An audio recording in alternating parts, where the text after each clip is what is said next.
Sir आगे ने मैं आ गया सर आ गया निकल ठीक है आ गया सर चलो ठीक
मेज़बान एम ए रहमान न्यूज़ 24 के हवाले से इस वक्त मकामी होटल में मौजूद हैं, जहां पर रेफरेंस के हवाले से और भट्टो की तारीख के हवाले से सेमिनार का इनेकाद किया गया है।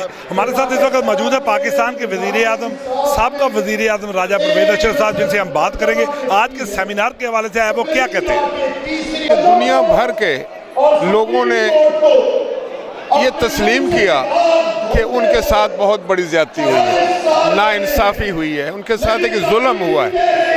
तो फिर जब प्रेसिडेंट जरदारी साहब सदर मुमलकत के ओहदे पर फाइज हुए तो उन्होंने ये रेफरेंस जो है वो सुप्रीम कोर्ट में भेजा और उसमें बड़ी ताख़ीर हुई, कई साल 12-13 साल लगे, लेकिन जब उसको सुना गया तो सुप्रीम कोर्ट ने भी फिर यही फैसला किया कि उनके साथ ज़्यादती हुई, उनके साथ नाइंसाफ़ी हुई।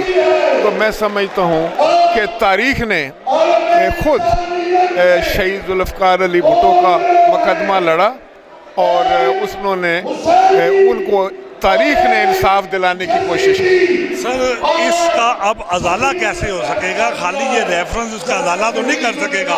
आने वाले दिनों में आप इसके बारे में क्या कहेंगे? देखिए, लेकिन मैं समझता हूँ अजाला तो नहीं हो सकेगा, लेकिन इससे एक तो ये हुआ कि शहीद जुल्फ़िकार अली भुट्टो की मासूमियत और उनकी बेगुनाही साबित हुई और वहाँ पर सुप्रीम कोर्ट ने भी ये फैसला देकर अपने मैं समझता हूँ कद में इजाफा किया। और इसका हो तो कुछ नहीं सकता, वो तो दुनिया से जा चुके हैं, वो तो वापस नहीं आ सकते, लेकिन मैं समझता हूँ कि एक ऐसा फैसला आया है जो हमेशा तारीख़ के सीने में रहेगा और इससे मैं समझता हूँ कि जमहूरियत पसंदों को और एक अवामी लीडर को बहुत बड़ी पजीराई मिली। जिन्होंने भुट्टो की फांसी के हक में किया था फैसला, वो उन्होंने इनके सवाल पे ये तस्लीम किया कि फैसला गलत था, हमें सजा नहीं देनी चाहिए थी। हम गुस्से में आ गए, या बख्तियार ने हमें गुस्सा दिला दिया और हम ने शवाहिद को सामने नहीं रखा।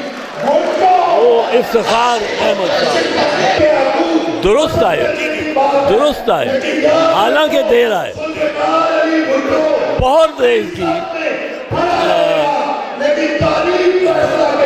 सुप्रीम कोर्ट ने उसका गलती का अजाला करते हुए और हमें इत्तेफाक से शुक्रगुजार होना चाहिए इफ्तिखार अहमद साहब, ये वो इन्होंने इंटरव्यू लिया था डॉक्टर नसीम